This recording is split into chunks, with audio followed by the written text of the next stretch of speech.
পয়লা August থেকে সব গণপরিবহনে global positioning system GPS বাধ্যতামূলক করা হলেও এখনও তা স্থাপন করা হয়নি বেশিরভাগে। বিষয়টি জানেন না অনেক চালক। পরিবহন বিশেষজ্ঞরা বলছেন, জিপিএস প্রযুক্তির মাধ্যমে গণপরিবহনের চলাচল পর্যবেক্ষণ ছাড়াও রুট ব্যবস্থাপনায় ও সড়কে শৃঙ্খলা ফেরানো সহজ হবে। কমবে অনিয়ম, উন্নত হবে যাত্রী সেবার মান। ফজলুল হকের ক্যামেরায় হাসান মাহমুদের রিপোর্ট।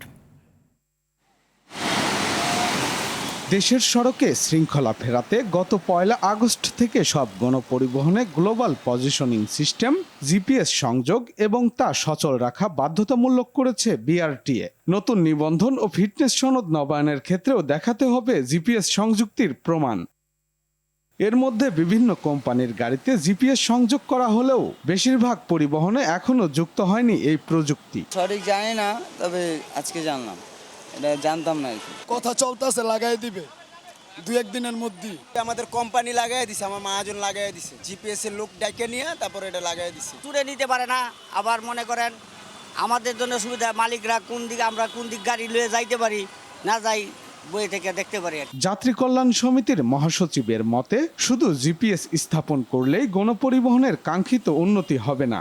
বাসের মান উন্নয়নের পাশাপাশি বিদ্যমান পদ্ধতির সংস্কার করতে হবে। সার্বিক অব্যবস্থাপনা জিয়ে রেখে কেবলমাত্র জিপিএস লাগানোর মধ্য দিয়ে আসলে আমি মনে করি এই কাজটি ক্যান্সারের কত মলম দিয়ে সারানোর চেষ্টা করা হচ্ছে। পরিবহন বিশেষজ্ঞ অধ্যাপক হাদিউজ্জামান বলেন, জিপিএস এর মাধ্যমে বিআরটিএ গণপরিবহনে সার্বক্ষণিক নজরদারি রাখতে পারবে। সার্ভিলেন্স বা মনিটরিং, সেটার জন্য একটা বড় একটা পদক্ষেপ হিসেবে আমি দেখছি।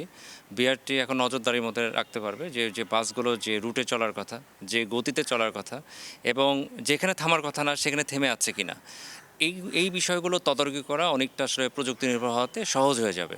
সরকারের এই উদ্যোগ কতটা সফল হবে তা নির্ভর করবে নিয়মিত তদারকি, প্রযুক্তির কার্যকর ব্যবহার এবং সংশ্লিষ্ট সব পক্ষের আন্তরিকতার উপর। হাসান মাহমুদ, RTV, ঢাকা।